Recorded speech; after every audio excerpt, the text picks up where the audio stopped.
Alright, so I'm going to show you how to use these texture plates from Oregon Trail Silver with a Pepe Tools roller mill, and how to put textures from this onto your metal to make texture on your metal and make it just more interesting and make more interesting pieces.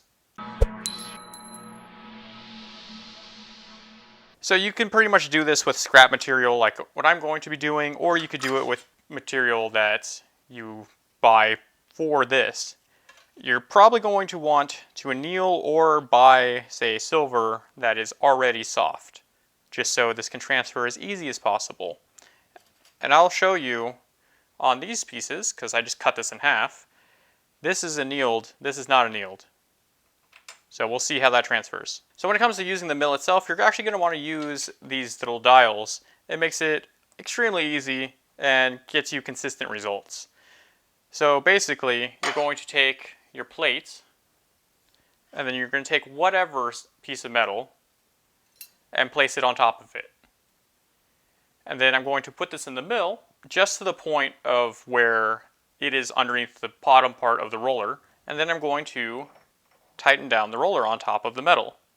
So it's going to be just enough so I can move this easily.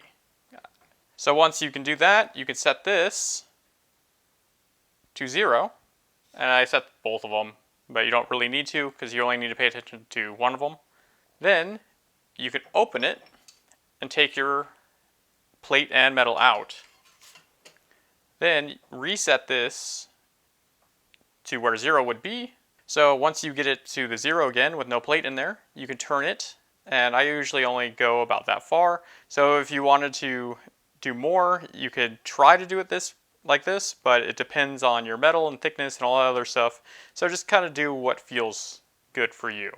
So I'm just going to stay right there. This is the combination mill, so it's the one that has a flat area and for wires. So as you can see, it fits perfectly in the rolling area, but technically you could use it all the way across here, as long as you flip your piece over and don't have your metal touching the wire parts. So I'm going to take it and put it on there, and we're going to transfer that through. Just going to set it in here and roll it through. And you can see it barely transferred it because I only turned it a little bit on there.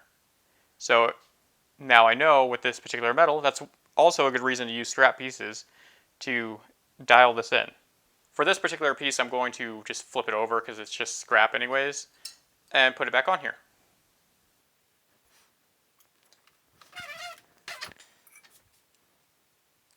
So there we go. There's a much deeper pattern on here now.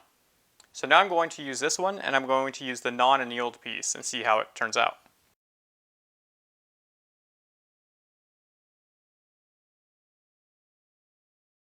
So here are those pieces, and you could see that the annealed one, which is this one, took the pattern way better than the non-annealed. It's just a lot deeper on this one. And these are with the same settings. This is the same piece of metal, just cut in half right here.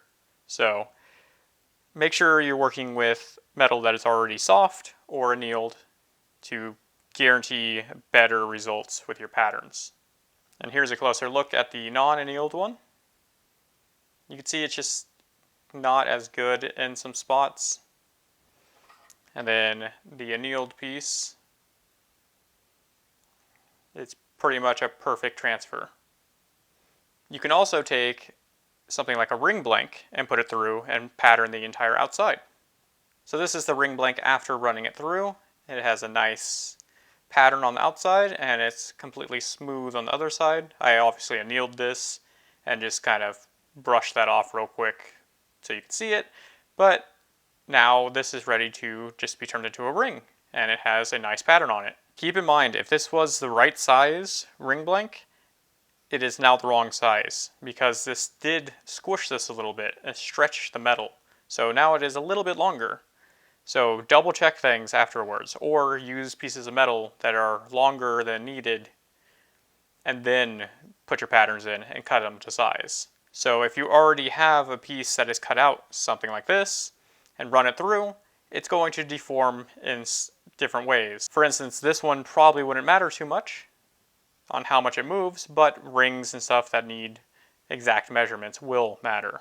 Another thing I tried out to just see if it would work is doing wire on a flat sheet. Basically, I rolled this through once and then flipped it and rolled it through again. So now you could use round wire with some texture on it and a clean inside to make bands. And all this is a piece of 2mm copper that I turned into having some texture on it. It's not going to get the best bit of the pattern, but it will get something on it. So you can play with this and see how you can make it work for you. The better thing to do when trying to make patterns or pieces for your work is to do it into a larger piece and then put your pattern onto it. Draw it out or use your stick-on patterns and then cut it out afterwards. And it makes it really easy to have patterned metals. There are other ways you can get textures, and this is one of the ones I get asked all the time, is how do I make my material look like this? And you basically just use a paper towel. You can take your metal, put it in the paper towel, and you're just going to run it through the mill like you would your texture plate. And if you look at the paper towel itself, it will become completely flattened. And if you take this off, it leaves a nice pattern on your metal, leaving a smooth side also. So depending on what you're doing with this. And there's loads of things that you could texture your work with, but if you want detailed stuff or a certain type of pattern, the texture plates are the best option to go with. And these last a long time, so you can keep using them over and over and over again. So that's about it for texture plates. I'll go over more things that you can use in a roller mill to add texture to your work in another video, but this one's just to cover the texture plates and then to answer that question about that one design. If you want to get any of these, I will have links in the description and the first comment. And if you want a discount on a roller mill or anything from Pepe Tools, I'll also have a link in the comments, or just use the code MEOW at checkout. So with that said, there's a link right here to a video comparing the Pepe Tools roller mill to a economy version and the pros and cons to them, and a playlist down here of a bunch more jeweler tutorial videos. I guess I'll see you guys next time. Bye.